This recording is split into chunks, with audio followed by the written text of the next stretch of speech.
Welcome to this episode of Beardychiel's Knitting Banter. This is episode... There's a start to the year. This is episode number 9, the first episode of 2017. And it's called Here's Tears, Why's Like is Damn Few in the Raw Deed, which is a traditional New Year greeting in some parts of Scotland.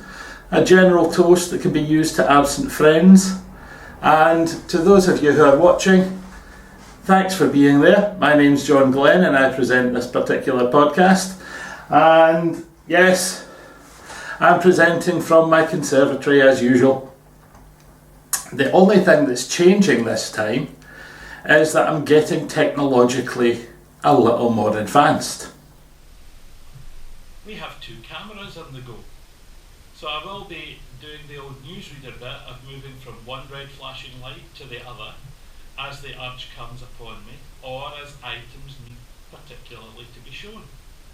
So I hope that this works well and that you don't feel I'm getting things wrong. I hope that my editing skills are up to putting the 2 bits of video together to make it look and sound the way it should. So we're back. And I would say to you that this episode is going to be more on knitting than anything else, or on crafting rather than anything else. The Christmas and New Year period has been absolutely fine. Christmas was a wonderful family time here in the Glen household, with the grandchildren assembling and opening presents with their mums and dads. And we had great fun. We had lots of noise, we had robot-controlled cars, we had stacking toys, we had lots of fun with wrapping paper. There was, of course, too much chocolate, too much food, and occasionally a little too much wine consumed. But it was very, very pleasant all the same. So where do we start 2017? Well, we're starting with this episode, and we are going to be looking at a range of things. We're going to be looking at work in progress. We're going to be looking at some finished objects. We'll be discussing a vintage pattern or 2. Pardon me. And I'll be skipping my local area this time.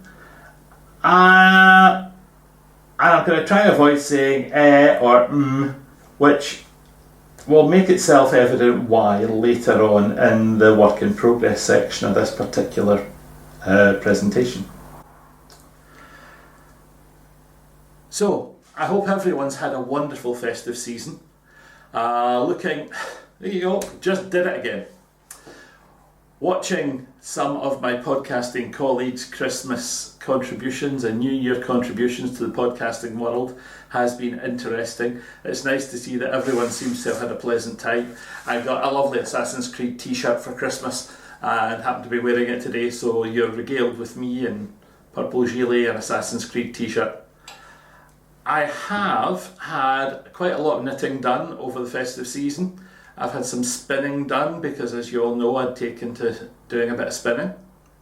I've had 1 or 2 requests for garments or for help with knitting ideas, which I have been happy to produce. And I think we should waste absolutely no more time, but get into what's been happening. And I think we'll start with some works in progress. So I'm going to hand you over to me for work in progress number 1. Hello everyone. Welcome to Works in Progress. Works in Progress slightly different from here on in, because rather than talking about what the works in progress are and sitting in my normal spot showing you partially completed work, I thought I'd just do some filming as I was working on each of them, tell you a bit about them this way, and get best value for money out of one of the Christmas presents I got this year, which was a nice little GoPro camera, which I'm going to use to be recording some of the things that I do as I'm setting up bits of the podcast. So, here we go. I'm working on a shawl which I've taken to calling the Infinity Shawl. I did mention it in the last podcast. I said that I'd picked up some stash enhancement, which was 3 200-gram balls of Brett's chunky acrylic in a hobbycraft sale, and this is it in the process of being knitted up. I'm hoping to have it finished before I finish recording this particular episode of the podcast, so you might be able to see the finished item as well. And what can I say? It's chunky. I love the colours in this particular yarn. It screamed out to me Victorian carpet bag, and as a Victorian carpet bag I thought, right, what sort of things would I expect to see? So I'm looking for older textures, I'm looking for something that's not particularly masculine, not particularly feminine. So I've gone for a kind of mock fisherman's rib type effect. This is the back of the work rather than the front. Or what some people would normally term a wrong side row. But hey, each to their own. I'm sitting here quietly knitting away. I'm hoping this is recording. I have company with me today. I have my friend Taz sitting there quietly, having a snooze. He'd been out in the cold and decided to come in for a sleep. As long as he doesn't start making a noise and shouting for his tea, we'll be fine. It's about 5 o'clock on a Wednesday afternoon, and I'm just trying to make a little bit of progress on this.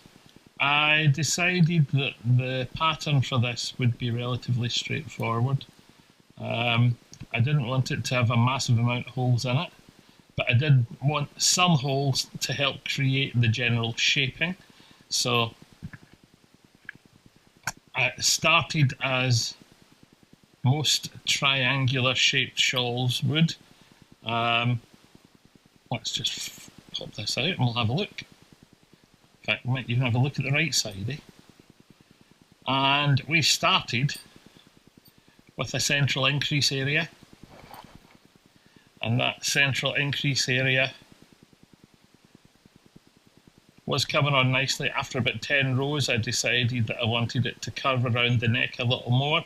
So we added 2 more increases and created a 4-sided or a 4-section shawl, which was absolutely fine, increasing along that front edge. I love the colours as they're building up in this yarn as they're striping. I kept the increases running until we got out to about the 40 stitch mark.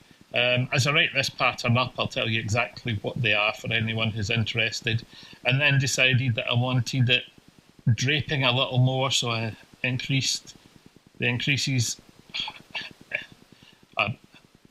added some additional increases, and then I decided in the pattern motif.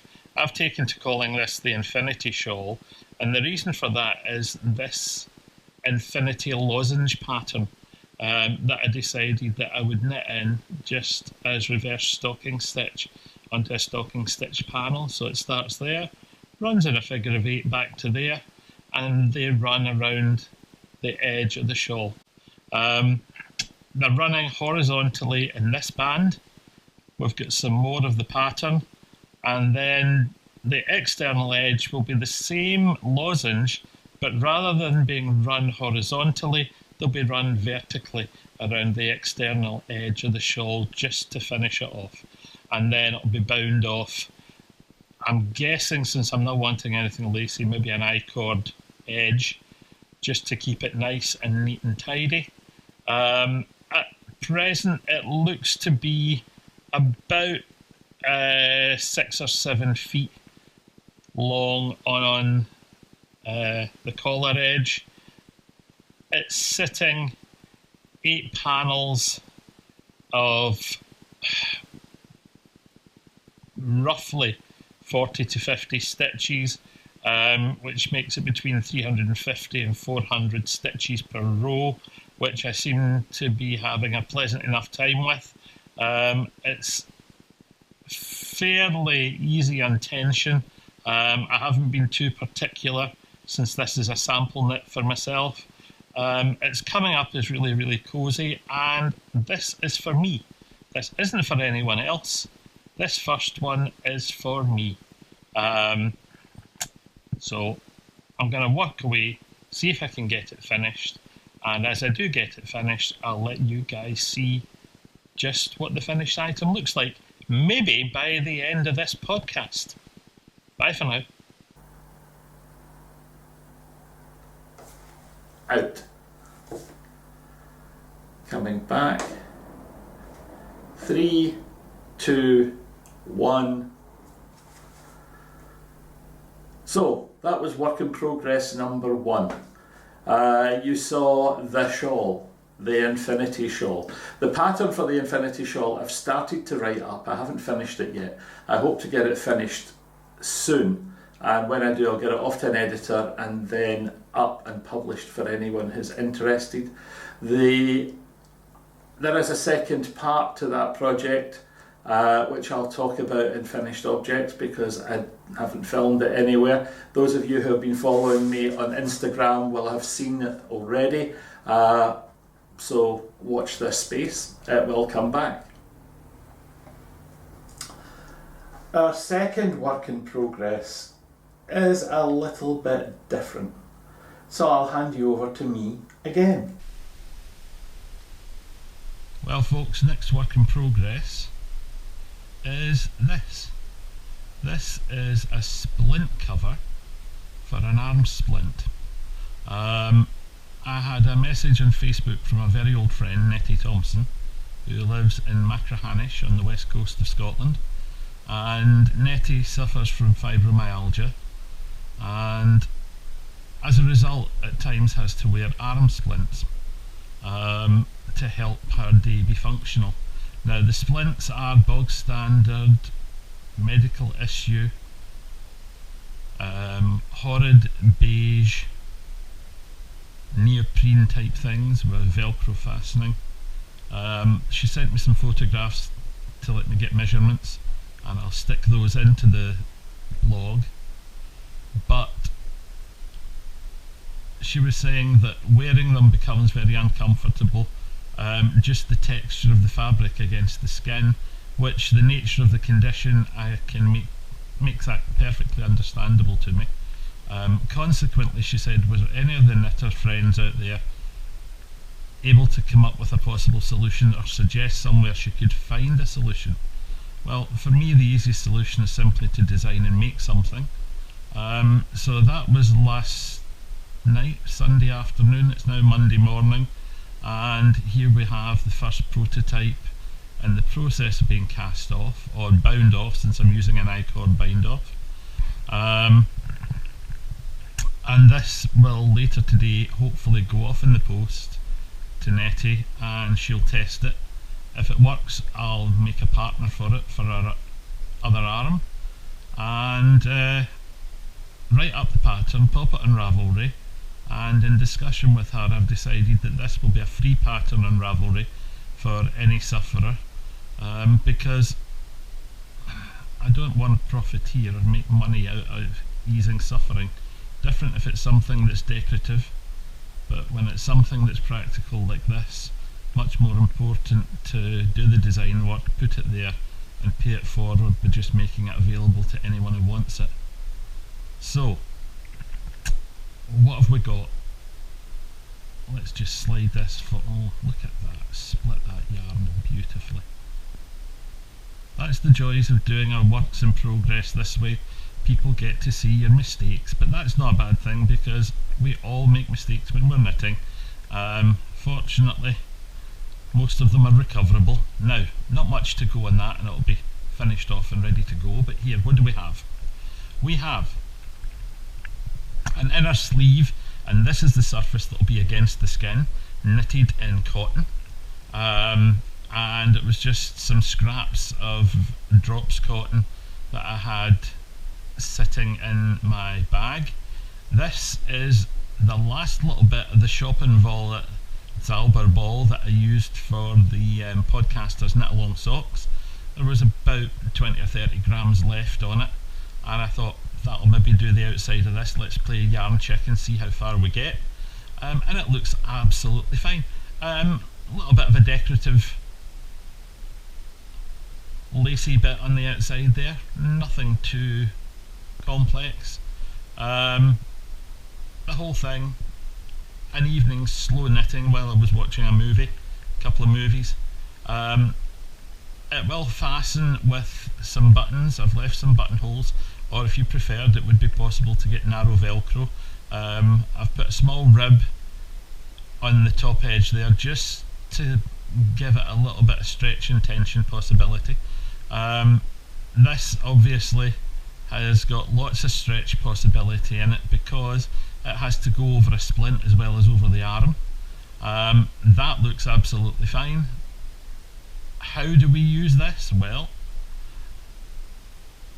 gets turned outside in, he says, hoping that this demonstration works, never having done this before. Look at that. End's not tied in or anything yet. Gets pulled on to where you want it on the arm. Splint goes on, and then fold the outer over the inner. He says, knocking it back down his arm again. That was clever. And fasten a couple of buttons, and there we have it. So that should, I hope, do what Nettie requires. I'm going to post it off to her, let her test it and let me know. If not, we'll modify it. It might be that this needs a little bit more space. My arms are a couple of centimetres wider than Nettie's, so I've created enough give in this that it should satisfy her needs and be flexible enough. Now, I'm not going to wash it, I'm not going to block it.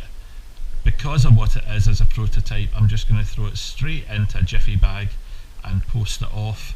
And next video blog, I'll give you some feedback on whether or not it's done its job. So Nettie, I hope it works. Well, what did you think of the armband? It looks as if it could be quite interesting. I've never actually made a cover for a piece of medical equipment before. There you go, just say that again. I hope it works. It should go off in the post tomorrow to Nettie or Annette. I hope that when she gets it, it fits. It should. The dimensions that she gave me, I have followed, and I've made some additional allowances. That should work out the way I'm hoping. Work in progress number 3 is... And we're back, and the next work in progress is a pair of socks. Now, this pair of socks you would have seen as a 1-in-1 piece of stranded work just before Christmas, and as I was knitting it up, there was no give in it as a sock. That particular technique did not work well for socks, so it got ripped out and re-knitted as a simple set of stripes, and I'm liking the stripes. I'm liking the way the green and the blue go together. 3x1 rib on the front and just plain vanilla sock on the back, and I've just reached the length where for my foot I'm ready to put on a heel. It will be a German short row heel, and I don't know what colour it's going to be. I'm going to look in the scrap box. I might decide that I'm going to add a little something else.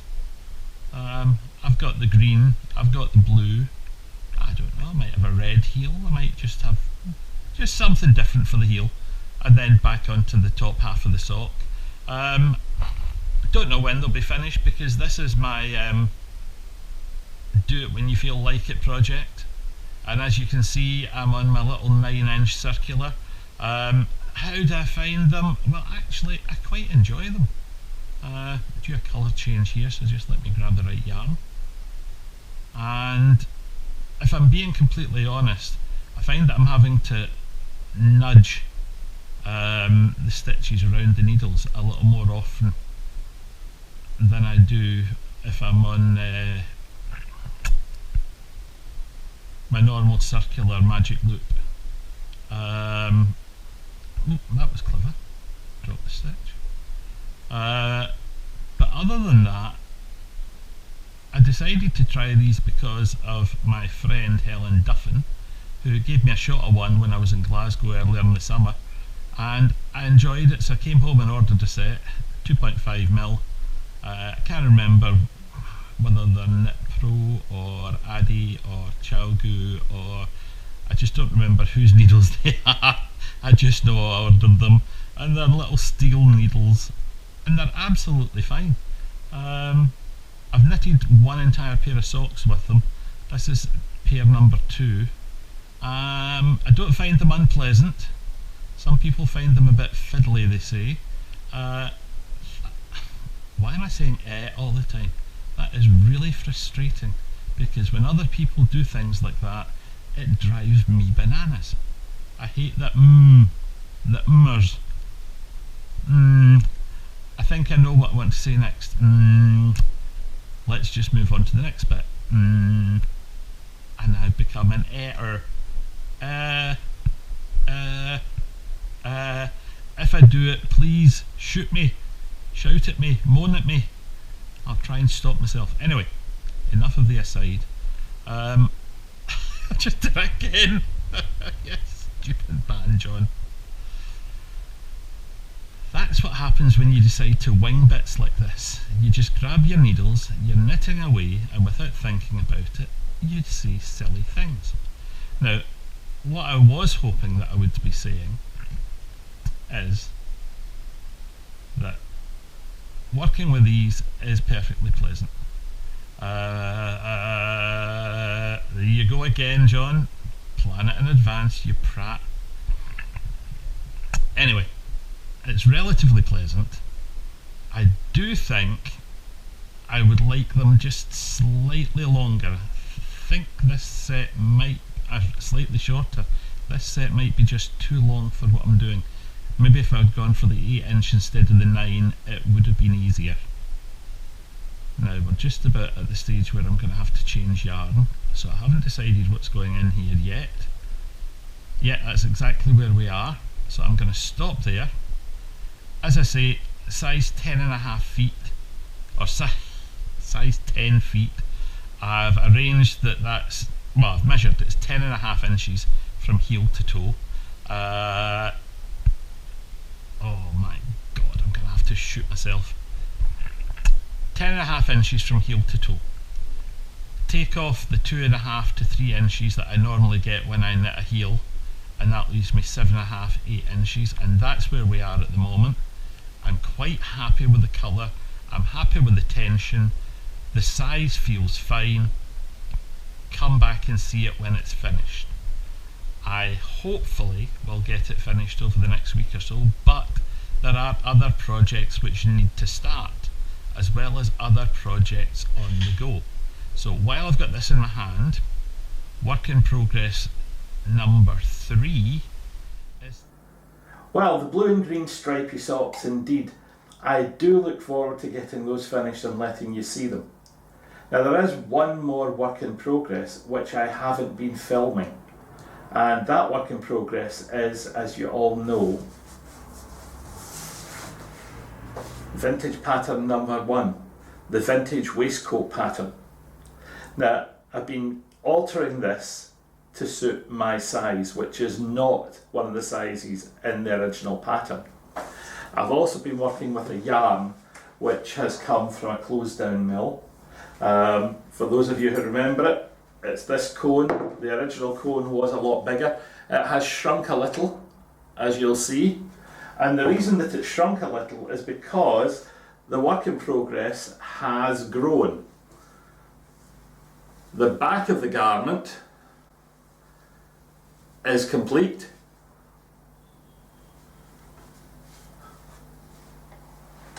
Which I'm very, very pleased with.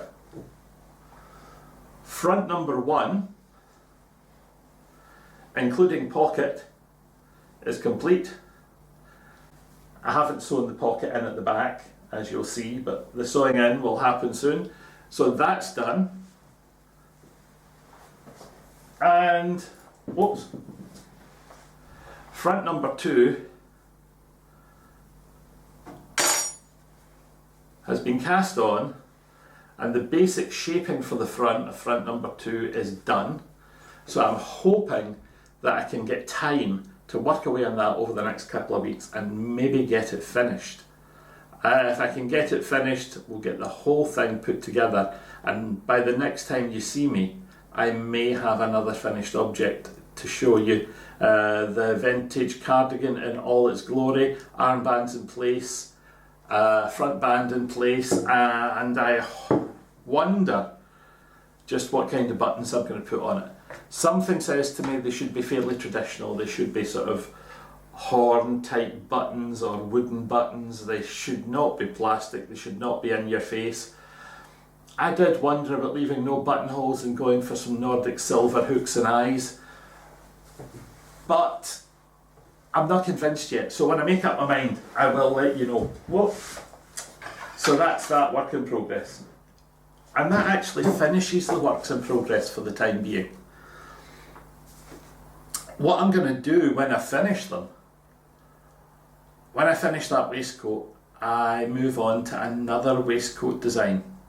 Now the new waistcoat design is already planned in my head, and it's something I've been working on at the behest of a friend further south in Perth, and I will say nothing else about it at the moment because it's a surprise for later in the year, and I hope that when I finish the surprise or finish the pattern development, there will be 3 different versions of this particular garment to suit as many different people as possible. And that's all I'm willing to say about it. So watch this space. I hope you enjoy it when it eventually appears. Now back to work in progress, and the other works in progress are of course my spinning work, which goes on and goes on and goes on. What have I been spinning? Well, you knew that last time I was here I had just purchased 300 grams of grey Jacob tops from a company in England. They sent it post haste. In fact, within 2 days it had arrived, so absolutely wonderful service from World of Wool, can't remember. Quality, super. Presentation, super. Product, super. Recommend anyone who wants to try it. So the bits of spinning which are finished are all lying here in front of me at the moment. Now I'm guessing that in this camera, which is a slightly wider angle lens, you may have seen some of it sitting here. This was attempt number 1. This is what I had picked up at the Perth Festival of Yarn this year and sat and spun and thoroughly enjoyed spinning it. Having finished that, I came home with my Jacob when it arrived, and I decided to sit down and start on the white that I had ordered. So here we have 50 grams, in fact no, there's more than 50. No, I'm right, 53, 54 grams of white 2-ply mohair, 2-ply Jacob. I'm thinking it'll knit up possibly about an hour and slightly less than a chunky. I haven't decided exactly what it's going to be yet, but I'm looking forward to that. But there was a little bit left over, so I saved a little bit that was left over, thinking if I've got a little bit left over of another colour, I'll put them together, and there was a little bit of black left over. So I have this sort of 15 to 20 gram mini of black and white Jacob marled together, which is looking quite wonderful. And all this work is going on over at that camera simply because it's closer and it's not on a tripod, it's stuck to the table.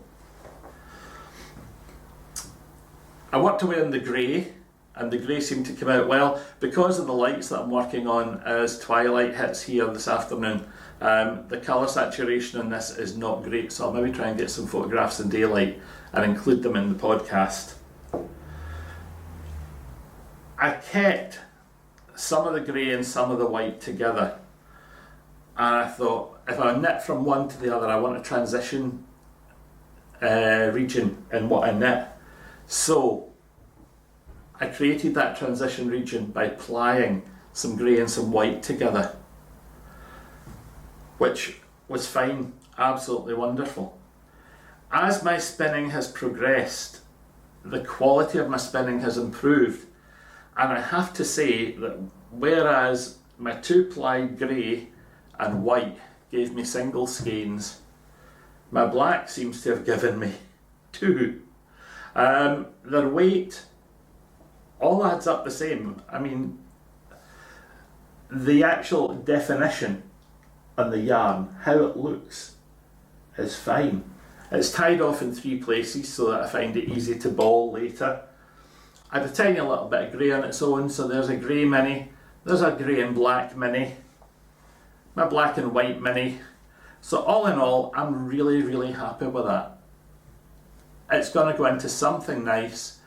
I'm tempted, because it's my hand spun, to put it with the hand spun that's come from Gone Crafts, the Beardy Peacock hand spun, and put them together into a project. I think the grey and the white, along with the Beardy Peacock, might be interesting. The black, I think, would be too strong for the Beardy Peacock, but the black with the 2-tone minis, I think, are going to make an interesting hat. I quite like the idea of doing something hat-like with these. It feels nice, it smells nice. So we'll suck that and see. Last week my wife came home from work and she said, "I've got a present for you." And lo and behold, the present arrived, and the present was a dog food bag, a sort of 20 kilo dog food sack. And in that dog food sack were the fleeces of some lambs. So there was a Ryland, there was a Jacob, and I think there's a crossbreed in there at the bottom as well. I haven't completely emptied it because I've never before worked with a fleece straight from a sheep. So I did a lot of research, a pile of reading of different YouTube links to documents, and watched a lot of YouTube video about the skirting and preparation of fleeces, picking out second cuts, getting it ready for washing and scouring, drying, and then combing or carding. I don't own a set of combs, but I did find a second-hand set of cards, and I thought, okay, with a set of cards, I will give this a try. So, in order to give it a try, I picked myself 300 grams of fleece, and my 300 grams of fleece was reasonable. It was duly skirted, it was scoured and washed, and courtesy of Wool Warehouse, it was thrown in a bag, and the bag was thrown into the spin dryer, and all the water spun out of it, and then it was laid out as flat as I could get it and allowed to dry, and then it's just being stored in the Wool Warehouse bag, and it is nice and fluffy. The individual locks vary in length. The staple for this particular beast seems to be about, whatever this first fleece was, seems to be about 2.5 to 3 inches, which is quite short, but some of the things I've read say that if it's a fleece from a young beast on a first cut, that's maybe not the worst. But for me to practice with, I got it for nothing, I'm going to lose nothing, and I've started to produce some rather nice rolags. And these rolags are spinning up quite well. They are full of little slubs because it's the first time I've done it. They're far from being perfect, but I'll tell you, I've enjoyed it so far. I'm going to try and finish this, carding this lot. I'll spin it up and see what we get, weigh it at the end, check its yardage, and we'll see just what we're going to produce as a first garment from this. Again, it's dark in colour. I've been looking for information on over-dyeing darker fleeces. Haven't found any yet, so if there's anybody out there with dyeing experience who knows of a link to over-dyeing dark coloured fleeces that I could have a watch on YouTube, or if there's anything you suggest that I read, I'm quite happy to have a read, because I wouldn't mind trying, once it's spun, over-dyeing it. I've also not looked into the possibility of bleaching sections of it. I don't know if that would have an effect on the yarn and make it incredibly brittle, but I suppose if it was treated with the right conditioning agent as well, it might be okay. So I don't know what's going to happen with it. I think I might be willing to experiment. A 7% solution of bog standard peroxide and treat it like hair, and maybe just mist spray some over the surface of some of the yarn and see if it speckles, see what happens to it. I don't know, I haven't decided yet. So that's that plan. What else have I been up to? Oh yes, finished objects. Well,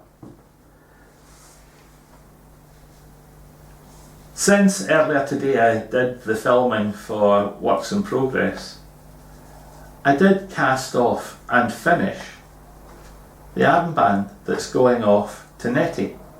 So it's finished, it's there, it's ready to post, but because I'm filming this, I haven't gone out to the post office this afternoon, so my apologies Nettie, it'll be tomorrow before it gets posted, and I hope that you enjoy it when it arrives. I've had it on, I've worn it for a couple of minutes, and the cotton seems cosy enough. It's a little cold when you first put it on, but it warms up within a couple of seconds, but then that's normal for cotton, as opposed to wool, which can feel quite warm the minute you put it on. So that will come off to you Nettie, I hope you enjoy it. It's been nice, fun to work on. The big finished object over the Christmas period has got to be the infinity shawl. Now, let me just get hold of the infinity shawl, which is sitting here beside us, and here it is. This is the infinity shawl, which I knitted for myself. Now I'm going to pick it up end by end, and you'll see that it's actually longer than I am, and I've also got it back to front, so I'll turn it around that way, and I'm hoping that you can see it. I'm in two minds as to whether or not to stand up. I think I might have to actually let you see all of it. I'll hold it 2/3 of the way out. Now it is virtually a circle, and I'll show some photographs of that, but it is massive, and it was designed to be massive. It's a big drape over, wrap around, cosy, sitting in the cold or out in the cold scarf. It's not designed to be anything other than that, and it's massive. It is comfy, it is cosy. Now whether it goes on that way, whether it goes over one shoulder and round, I haven't decided, but I do know that when I put it on, it covers just about everything. One of the strangest comments I had was from a friend, Henry Gunn, who when he saw this on Facebook said, "Oh my god, you look like a Viking," but had a very, very sore face on at the time. So I'll put a smile on this time, just to see what happens. But I decided that it was a good idea with this, not to let any of the yarn go to waste. There was a little bit left over, and I decided I would play yarn chicken and try and put together another garment. Now, the remainder of this yarn was sitting here somewhere, and I don't know where to put it. Excuse me for just a second. We'll sit that there. Here we go. It has fallen on the floor.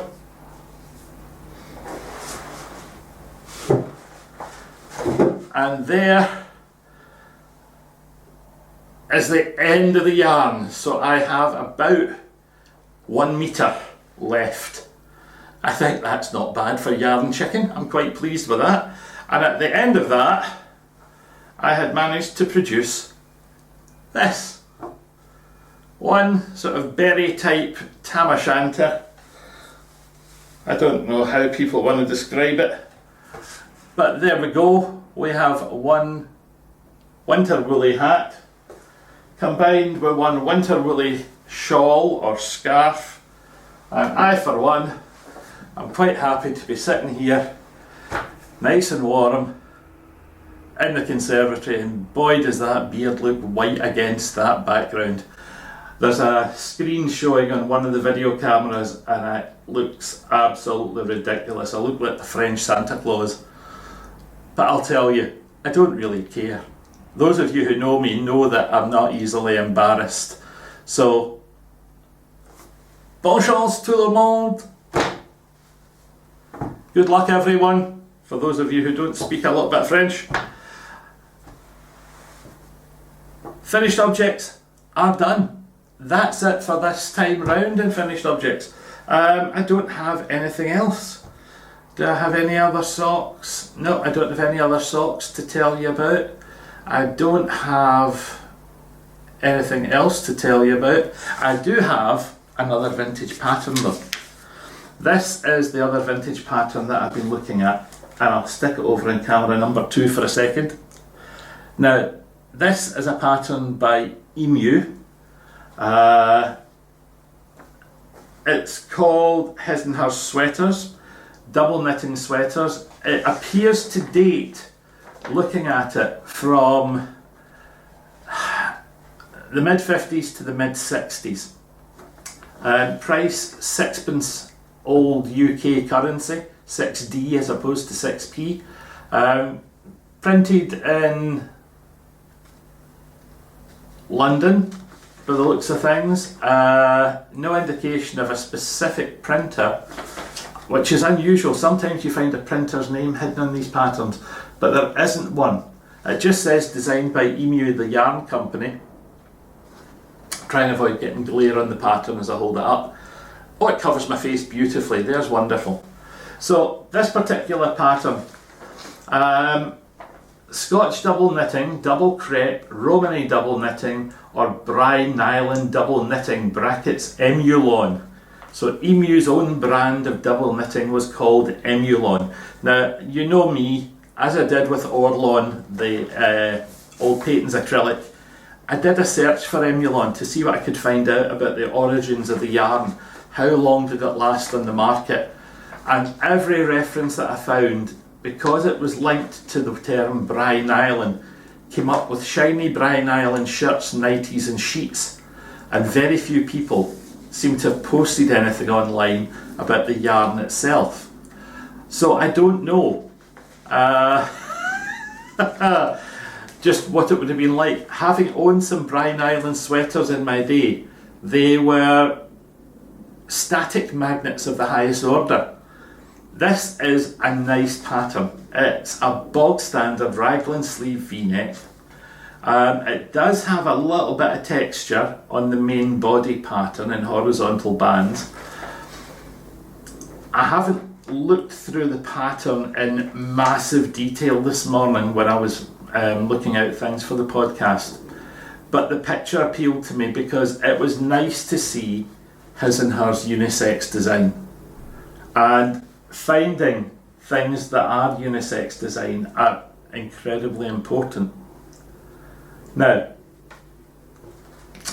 why have I dug this one out? Am I thinking of knitting something from it? Well, not for myself, because again, nothing even close to my size range in there. Biggest size in there is a 42-inch chest, and as you know, if I'm knitting for myself, I tend to knit a 58 to come out around about 60, based on the way my tension generally works. I am quite happy that this is going to be for someone smaller. Now, I did speak to a great niece during the holidays. Alyssa and her mum were home from Switzerland, where they stay, and I had said to Alyssa that I had some really lovely pink fluffy mohair wool, which would be lovely and cosy for living in Switzerland in the winter. And I think that I might actually try a test knit of a bit of this pattern using some of that mohair. just to see if the texture is at all discernible in a traditional fluffy furry mohair. If the texture's not discernible, I'll just forget it and go back to nice simple stocking stitch behind the mohair or garter stitch behind the mohair, and get the little one's jumper done as quickly as possible in January. So that's one of my next projects. Project number 2, which I'm about to cast on, is, if you remember, back in October I paid a trip to Glasgow, and when I was in Glasgow I visited Sprite 966, Helen Duffin, at her local yarn store. When we were sitting in the local yarn store, I spotted some cotton which I loved the colours on, and I brought a pile back planning to use this double knitting cotton to make an Icelandic style sweater for one of my grandsons. So that needs to be started sooner rather than later. So Icelandic sweater for grandson number 3 is what's going to be next on my casting on. So it's 2 kids projects to cast on in January. I'm looking forward to getting through those. They should be quite good fun, should be quite interesting, and it's going to be nice to have whole garments to finish. My little bits of spinning will give me hats and socks for filling in other bits and pieces of time, because as you know, I hate to concentrate on just one thing at a time. The pattern for the infinity shawl I will write up, will have it edited, and it will appear on Ravelry in the near future. You know, sometimes I can get myself entire self under this. It's more like a blanket than a scarf or a shawl. Oh, that's the other thing. We're now about 8 weeks away from the Edinburgh Yarn Festival, and yesterday some friends that we'd spoken to while we were in Glasgow at Christmas visiting mother-in-law said that because we'd said we were heading to the Edinburgh Yarn Festival this year, they have a few knitting friends who we know who thought this would be a wonderful idea for a get-together. Consequently, we have now booked our accommodation, we have our tickets for the Yarn Festival, we know when we're going, we know where we're staying, and now it's time to start planning all the social things that can go along with it. So, because of where we stay geographically, it's not possible to do this as a one-day thing. So anyone who's heading to the Edinburgh Yarn Festival and is looking to catch up with Beardychiel, drop me a note and let me know beforehand. I will be there all day Friday, all day Saturday. So we should be able to catch up, have a blether, hopefully have a coffee with some folk, and maybe even socialise in the evening. If that's at all possible, I'd be happy to do that. I know that some folk have already said we'll be getting in touch near the time. So just to confirm that my plans, as I said to some of you, are now in place, and I'm really looking forward to it. So is Janet. We both think it's going to be absolutely wonderful. Have I got anything else new for you? I have one more thing. So I've actually left it in the sitting room. So I'm going to clear some space, I'm going to pause there briefly, I'm not even going to switch off the camera, I'll edit myself going and coming back, and I'll be back in just a tick. That's me back, and the day after my last podcast, this arrived. This lovely little box with some lovely knitted pictures on the outside, popped in via my postie, and I opened it up to my delight to find this absolutely gorgeous pair of socks. I am absolutely delighted with them. They're wonderful, absolutely wonderful. They are the absolutely perfect length. They are wool and cashmere, and they were knitted for me by Carolyn McPherson, who podcasts as The Next Beautiful Thing. And Carolyn was the person in Eva Christie's sock swap who drew me in the Podcaster's Christmas sock swap, or Christmas knitting sock swap. And they arrived, and I was absolutely delighted. I haven't worn them yet. I've had them on for a try, but I haven't worn them in earnest. I've been saving them for a special event. I know that sounds crazy with a pair of socks, but they are so lovely. I just didn't want to waste them by putting them on and wearing them for any length of time. So they've had a quick try, and that's it. The joys of having large feet. So there was that. But podcasters are podcasters. And there was, of course, the traditional little note, the contents of which I will not be divulging, but it was absolutely lovely. Thank you, Caroline.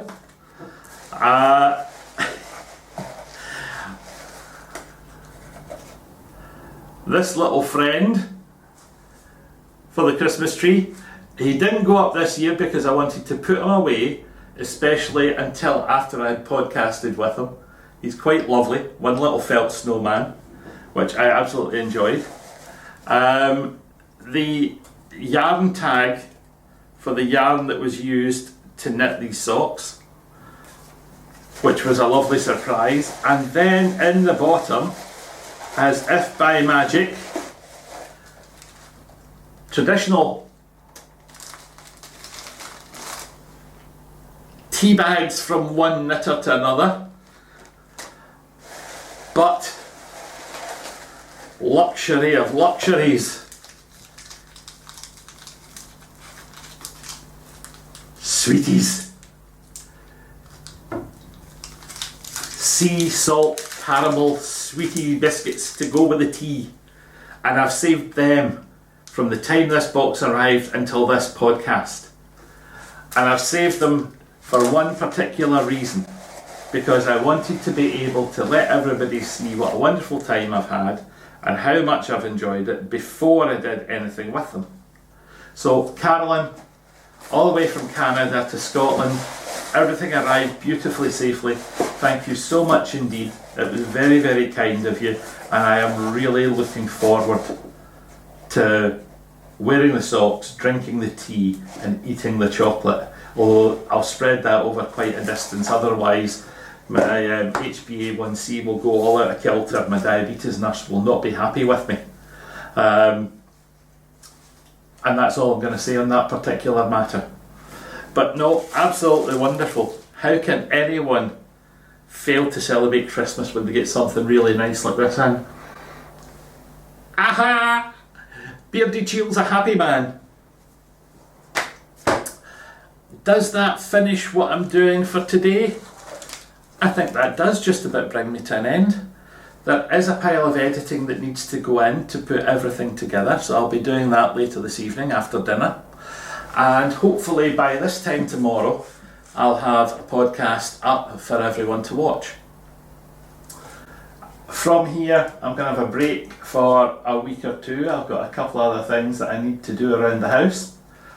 My health continues to improve apace. The Scottish Public Pensions Agency have been in touch with me since my last podcast, and they have confirmed that they have approved my full retirement on ill health grounds. Consequently, I will not be returning to teaching. After 21 and a half years, that part of my life and that part of my career comes very abruptly to an end. I feel very, very mixed emotions about that. Some of the time I think, yes, freedom, I have retired. And other times I am swings and roundabouts, mountains and valleys of happy and sad. Because over the years I have worked with some beautiful colleagues. I've worked with some absolutely wonderful kids. A lot of them still keep in touch, and I appreciate speaking to every single one of them when they do keep in touch. Some of them have become lifelong firm friends through drama work outside of school. So if any of you are out there and you're watching this, If you're in my current batch at school, I will miss you, and good luck to the rest of you. I hope your school careers run really, really well, and that you have a very successful life at the end of it. To those of you who I have worked with over the last 20 odd years, if you're watching this, and I know some of you do dip in from time to time, I can honestly say thank you for making my working life interesting, fun, and at times just a tad emotional. I can't finish on a higher note than that. This is Beardychiel signing off. I wish everyone health and happiness, and I look forward to seeing you all in the next episode. And I didn't do the blurb at the beginning saying you can find me in all the usual places of Ravelry, Instagram, Twitter, Facebook, and you'll find me on email. So I'll put it all in at the beginning and I'll put it all in again now. Have a safe 2 or 3 weeks, everyone, and I'll speak to you all soon. Cheerio.